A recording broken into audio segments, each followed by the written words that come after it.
Hello everyone, welcome to my new lecture. तो यह lecture number 7 का पार्ट 2 है। ठीक है, इसके पहले वाले पार्ट में हमने क्या किया था, गैलीलियन ट्रांसफॉर्मेशन स्टार्ट किया था, उसका मैं डेफिनेशन बता चुका हूं और उसका मैथमेटिकल फार्मूला। ठीक है, इस वाले लेक्चर में क्या करने वाले हैं, इस लेक्चर में जो गैलीलियन ट्रांसफॉर्मेशन का 2 कंडीशन था, ठीक है, उसको यहाँ पे हम लोग ड्राइव करेंगे। तो पहला कंडीशन क्या था, उसमें पहला कंडीशन था कि जबकि 2 कार्तीय फ्रेमों के निर्देशांक परस्पर झुकी हो तथा उसका मूल बिंदु संपाती हो, मतलब when axis of two Cartesian frames are inclined to each other but origin is coincide. जैसे कि मान लो कोई एक फ्रेम है, ठीक है, मान लेते हैं कोई फ्रेम एस है, तो ये एक फ्रेम हो जाएगा। फिर जो दूसरा फ्रेम है वो क्या होगा, थोड़ा सा वो झुका होगा। ठीक है, ये एस डैश फ्रेम हो जाएगा। इसके 3 एक्सिस मान लो एक्स हो गया, वाई हो गया, जेड हो गया, सॉरी ये वाला जेड हो गया। तो जो सेकेंड फ्रेम रहेगा एस डैश फ्रेम, वो एक्स डैश, वाई डैश और जेड डैश कुछ इस प्रकार से होगा। दोनों का ओरिजिन पॉइंट, मूल बिंदु क्या होगा, कोइंसिडेंस होगा, मतलब दोनों एक ही पॉइंट पर होंगे, संपाती होंगे। और जो एक्सिस है वो थोड़ा सा इंक्लाइंड होगा, थोड़ा सा झुका होगा। तब यहाँ पे गैलीलियन ट्रांसफॉर्मेशन कौन सा आएगा, उसका समीकरण कौन सा आएगा, उसको देखेंगे। यहाँ पे सेकंड जो कंडीशन रहेगा ना, वो कंडीशन ऐसा रहेगा कि मान लो एक कोई फ्रेम है यहाँ पे एस, तो दूसरा फ्रेम है वो वी वेलोसिटी से मूव कर रहा होगा, वो भी रिलेटिव मोशन कर रहा होगा, ठीक है, सापेक्षिक वेग कर रहा होगा। तब वहाँ पे क्या आएगा इक्वेशन, वो देखेंगे हम लोग। तो सबसे पहले ये वाला कंडीशन को देख लेते हैं क्या होता है, फिर इसका निकाल लेंगे। तो इसमें देखो क्या होता है, सबसे पहले मैं डायग्राम बनाता हूँ, डायग्राम से ज़्यादा अच्छा समझ में आएगा। तो इसी की थोड़ा अच्छे से बनाते हैं। ठीक है, मान लेते हैं कोई एक फ्रेम एस है, ठीक है, माना कोई एक फ्रेम एस है जिसके 3 निर्देशांक कौन कौन से हो जाएंगे, सॉरी 3 एक्सिस कौन कौन से हो जाएंगे। मान लेते हैं एक्सिस को, इसमें एक्स इधर दिया हुआ है और ये हो जाएगा वाई, ठीक है, जेड। ध्यान रखना, मैं जिसके पिछले लेक्चर में बताया था उसमें भी मैं एक्सिस को कैसे लिया था, कुछ इस टाइप से लिया था, एक्स वाई जेड।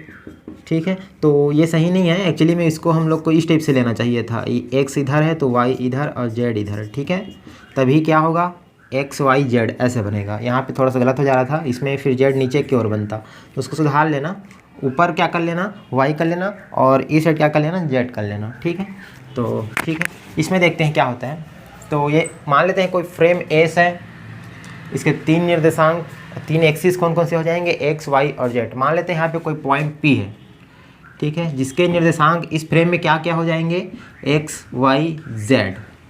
ठीक है, एक दूसरा फ्रेम एच डैश ऐसे लेते हैं जिनका मूल बिंदु, यहाँ पे इसका मान लो मूल बिंदु ओ है, तो दूसरा फ्रेम ऐसे लेते हैं जिनका मूल बिंदु सेम यहीं पर हो, एक दूसरे का संपाती होना चाहिए, लेकिन वो क्या हो, उसका एक्सिस थोड़ा सा इंक्लाइंड होना चाहिए, थोड़ा सा झुका होना चाहिए।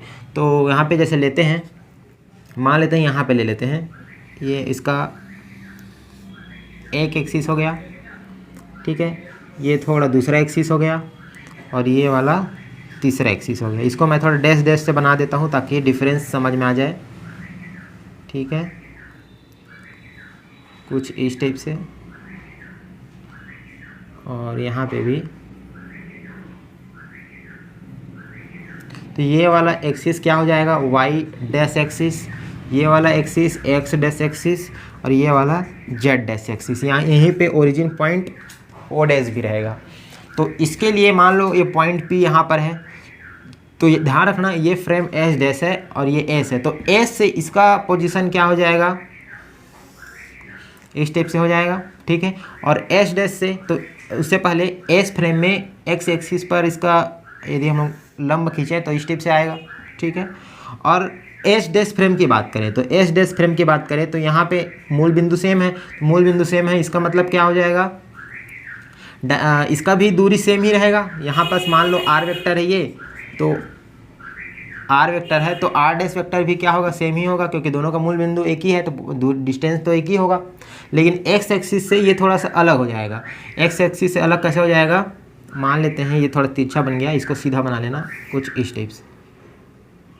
ठीक है, और एक्स डैश एक्सिस में कैसे लंब बनेगा, तो कुछ इस टाइप से लंब बनेगा। ठीक, इसको डैश डैश कर लेना क्योंकि ये एच डैश फ्रेम के लिए है। तो इस टाइप से डायग्राम बन जाएगा। यदि हम लोग एक्स डैश एक्सिस लिखना चाहें, एक्स डैश एक्सिस क्या है, एस डैश फ्रेम में पॉइंट पी का एक्स मतलब एक्स डैश एक्सिस में दूरी है, ठीक है। ये एक्स डैश एक्सिस में एस डैश फ्रेम के लिए पॉइंट पी का क्या है, दूरी है। तो इसको मैं कैसे लिख सकता हूँ, तो एक्स डैश को मैं लिख सकता हूँ ओ एक्स डैश अक्ष के अनुदिश, ओ एक्स डैश अक्ष के अनुदिश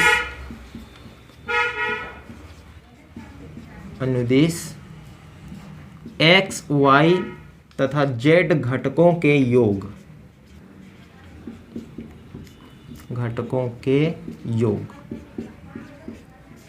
इसी प्रकार वाई डैश को मैं क्या लिख सकता हूं, तो वाई डैश को क्या लिख सकता हूं, ओ वाई डैश अक्ष के अनुदिश, ओ वाई डैश अक्ष के अनुदिश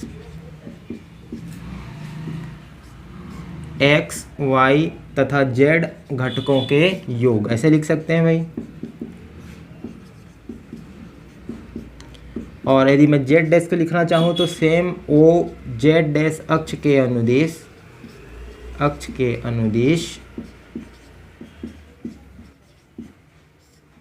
एक्स वाई तथा जेड घटकों के योग,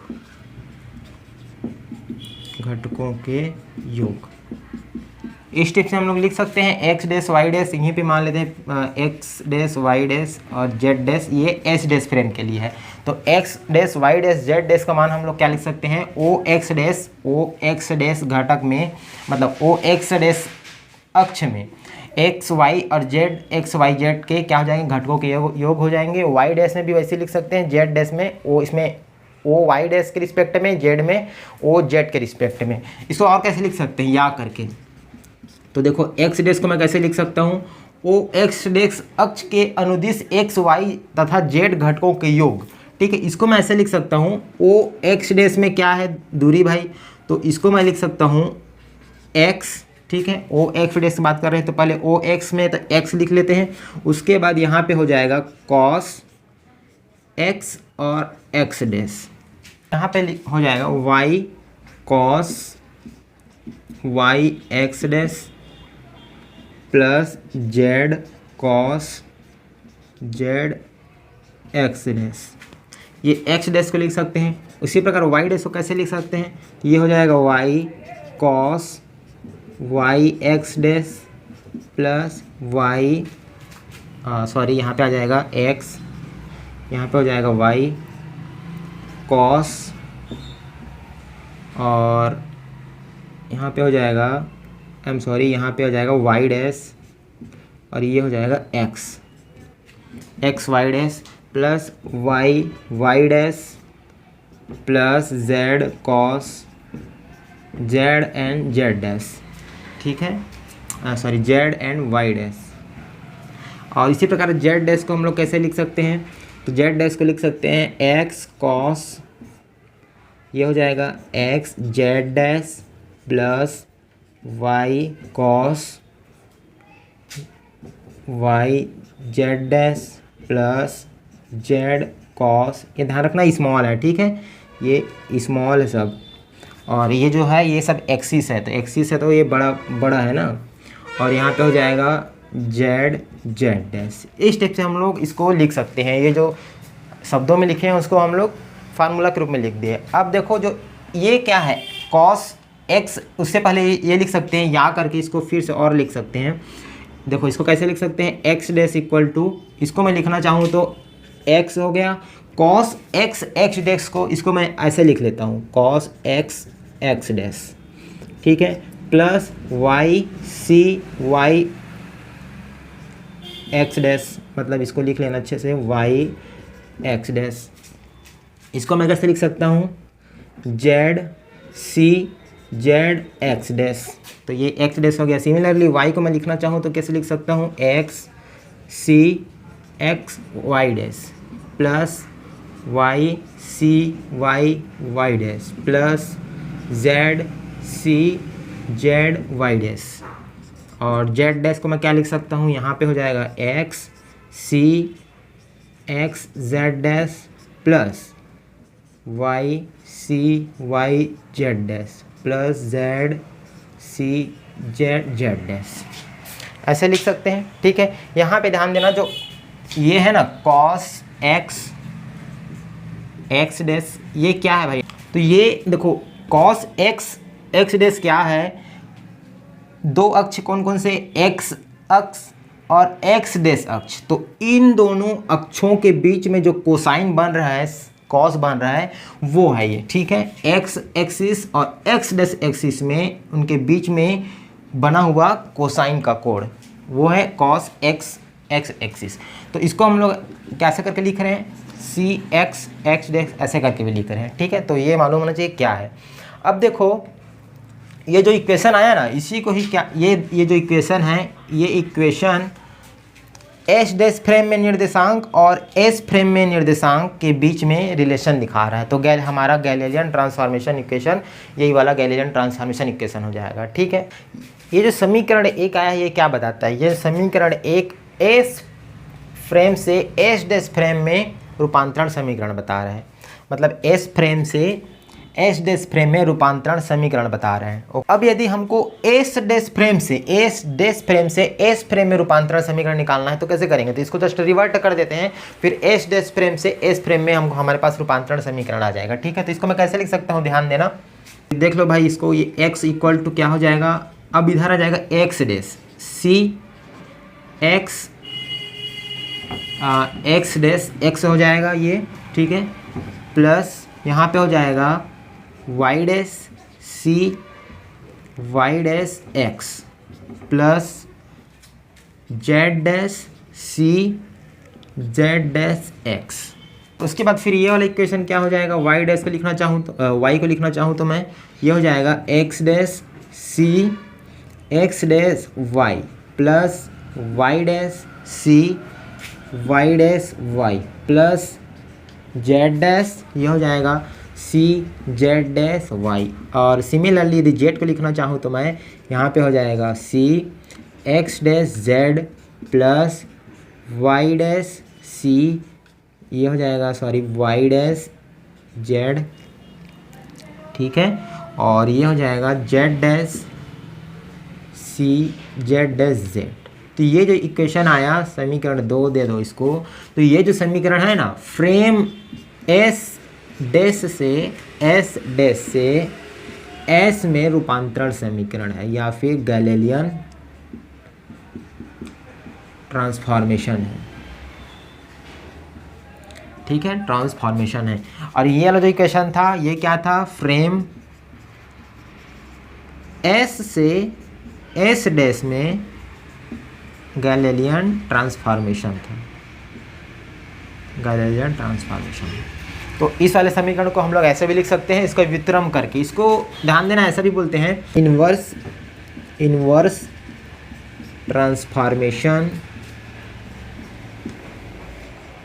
ट्रांसफॉर्मेशन इक्वेशन बोलते हैं। ठीक है, व्युत्क्रम गैलीलियन रूपांतरण समीकरण।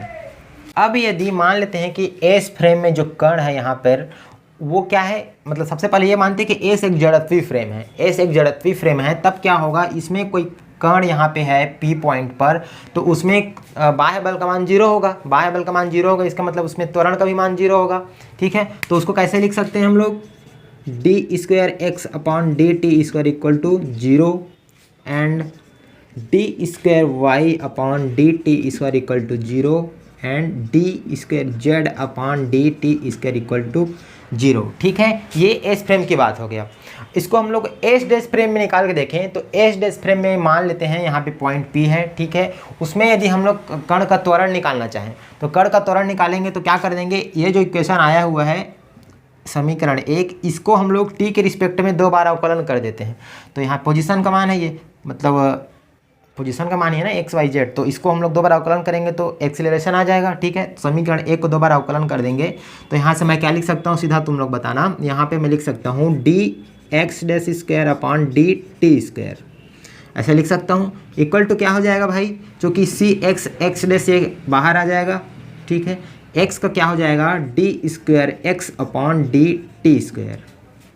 ओके, प्लस यहाँ पे क्या हो जाएगा, सी वाई एक्स डैश बाहर निकल जाएगा, ये हो जाएगा D square Y upon D X square, sorry D T square. और यहाँ पे क्या हो जाएगा, सी जेड एक्स बाहर आ जाएगा, D square Z upon D T square, ये होगा। ठीक है, अब देखो समीकरण एक का तो रिस्पेक्ट टी के रिस्पेक्ट में दो बरावकरण कर दिए। इससे पहले लाइन में हम लोग क्या लिखे हैं, एस फ्रेम के लिए D square X upon D T square का मान क्या है, 0 है। तो यहाँ पे मैं क्या पुट कर दूंगा, 0 पुट कर दूंगा, तो ये क्या हो जाएगा, 0 हो जाएगा। प्लस यहाँ पे D square Y upon D T square का मान क्या है, 0 है, तो ये भी 0 हो जाएगा। और ये वाला क्या है, ये भी 0 हो जाएगा। इसका मतलब ये क्या था भाई, हमारे लिए एस डैश फ्रेम में एक्सीलरेशन था और ये सब क्या थे, एस फ्रेम में एक्सीलरेशन था। ठीक है, तो इसका मतलब ये है कि ए डैश वेक्टर का मान क्या आया, 0 आया। मतलब फ्रेम एस डैश में भी कण का त्वरण क्या हो जाएगा, 0 हो जाएगा। यदि हम लोग ये तो डी इसका निकाल लिए, एक्स एक्सिस का, वाई एक्सिस का भी निकालना चाहे तो कैसे लिख सकते हैं, D Y dash square upon D T square, तो इसका भी मान भी 0 आएगा। और similarly D square Z dash upon D T, इसका भी मान क्या आएगा, 0 आएगा। मतलब कुल मिला के ये है, ये एस डैश फ्रेम में त्वरण का मान क्या आ रहा है, 0 आ रहा है। यदि हम लोग एस फ्रेम में त्वरण का मान 0 लेके चल रहे हैं तो इसका मतलब ये है कि एस डैश फ्रेम भी क्या है, जड़त्वीय है। एस डैश फ्रेम भी जड़त्वीय है। तो ये जो हो गया पहला पॉइंट कंप्लीट। जबकि दो कार्तीय फ्रेमों की निर्देशांक परस्पर झुकी हो तथा मूल बिंदु क्या हो, संपाती हो। इसमें हम लोग गैलेलियन ट्रांसफॉर्मेशन का इक्वेशन देख लिए और ये भी प्रूफ कर लिए कि दोनों फ्रेम क्या है, जड़त्वीय हैं, इसलिए उसमें गैलेलियन ट्रांसफॉर्मेशन लागू हुआ। अब इसके बाद एक दूसरा कंडीशन देखते हैं।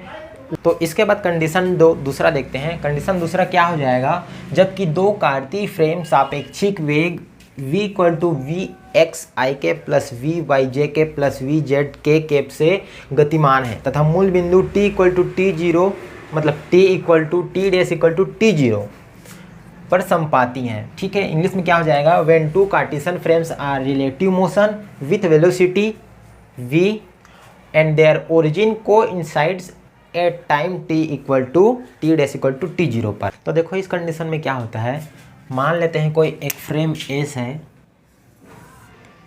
मान लेते हैं कोई फ्रेम एस है, इसके 3 एक्सिस कौन कौन से हो जाएंगे, एक्स वाई और जेड। ठीक है, और इस फ्रेम के रिस्पेक्ट में एक और फ्रेम यहाँ पे मान लेते हैं एस डैश है। ठीक है, तो एस फ्रेम और एस डैश फ्रेम दोनों के मूल बिंदु, इसका मूल बिंदु यहाँ पे होगा, यहाँ पे इसका मूल बिंदु यहाँ पे होगा। तो दोनों जो मूल बिंदु है वो क्या है, एक दूसरे के रिस्पेक्ट में संपाती है। मतलब दोनों मूल बिंदु कोइंसिडेंस कर रहे होंगे, कोइंसाइड कर रहे होंगे। अब हम क्या मानते हैं, जो फ्रेम एस डैश है, फ्रेम एस से वी वेलोसिटी से मूव कर रहा है।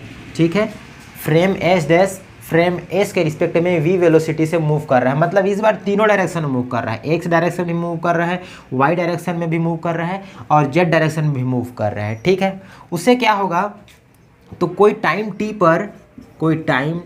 पर जो टाइम टी पर एक्स एक्सिस है और इसका एक्स डैश एक्सिस है। ठीक है, एक्स एक्सिस और एक्स डैश एक्सिस ये दोनों क्या होंगे, हमेशा पैरेलल रहेंगे। ये दोनों क्या रहेंगे, हमेशा पैरेलल रहेंगे। सिमिलरली वाई एक्सिस और वाई डैश एक्सिस ये भी क्या रहेंगे, पैरेलल रहेंगे। जेड एक्सिस और जेड डैश एक्सिस दोनों पैरेलल रहेंगे क्योंकि वी वेलोसिटी से मूव कर रहा है तीनों डायरेक्शन में। तो जो एक्स एक्सिस, वाई एक्सिस और जेड एक्सिस है ये तीनों क्या रहेंगे, आपस में पैरेलल रहेंगे, एक समांतर रहेंगे। अब मान लेते हैं कोई टाइम टी पर यहाँ पे एक पार्टिकल है। ठीक है, कोई पॉइंट पी है, तो उसका निर्देशांक एस फ्रेम में यदि एक्स वाई और जेड है और एस डैश फ्रेम में एक्स डैश वाई डैश और जेड डैश है, तब क्या करते हैं हम लोग, गैलीलियन रूपांतरण लिखेंगे। तो कैसे लिखेंगे, X dash equal to X minus V zero T minus T zero, इसको वी ही रहने दो, वी एक्स ले लो, एक्स है तो। और वाई डैश को कैसे लिखेंगे, Y minus V Y T minus T zero और Z dash equal to Z minus V Z T minus T zero. तो इस प्रकार से हम लोग गैलीलियन रूपांतरण समीकरण लिख सकते हैं इस कंडीशन के लिए, जहाँ पे V X T minus T zero क्या है, तो एक्स एक्सिस में टी 0 सेकंड के बाद, मतलब t समय बाद, पहले तो t 0 सेकंड पे क्या रहेंगे, दोनों यहाँ पे रहेंगे, मूव नहीं कर रहा होगा तो सेम पोजीशन पे होंगे। उसके बाद कुछ t समय बाद क्या होगा, ये वाला फ्रेम मूव करने लगेगा v वेलोसिटी से, तो आगे बढ़ जाएगा। ठीक है, आगे बढ़ जाएगा तो यहाँ पे मान लेते हैं कोई पॉइंट p है। ठीक है, तो जो पॉइंट p है वो तीनों एक्सिस में मूव कर रहा है, एक्स एक्सिस में भी कर रहा है, वाई में भी कर रहा है, जेड में कर रहा है। तो एक्स एक्सिस में मूव कर रहा है तो उसको हम लोग लिए हैं वेलोसिटी को V X T minus T zero, और वाई में जब मूव कर रहा होगा तो V Y T minus T zero, Z में मूव कर रहा होगा तो V Z T minus T zero. तो इस प्रकार से हम लोग इस कंडीशन में गैलीलियन ट्रांसफॉर्मेशन लिखते हैं। ठीक है, तो बस ये छोटा सा था, ज़्यादा कुछ बड़ा नहीं था ये। तो दोनों कंडीशन में हम लोग देख लिए गैलीलियन ट्रांसफॉर्मेशन इक्वेशन लिख के। ठीक है, तो गैलीलियन ट्रांसफॉर्मेशन यहाँ पे ओवर हो जाएगा। इसके बाद जो नेक्स्ट जो टॉपिक रहेगा वो रहेगा अपना नॉन इनर्शियल फ्रेम। ठीक है, नॉन इनर्शियल फ्रेम, और उसके बाद उसी में एक छद्म बल करके आता है, फिक्सियस फोर्स, छद्म बल। ठीक है, वो क्या होता है उसको देखेंगे अगले लेक्चर में। इस लेक्चर को मैं यहाँ तक कंप्लीट कर देता हूँ। ठीक है, फिर मिलेंगे नेक्स्ट लेक्चर में। Thank you.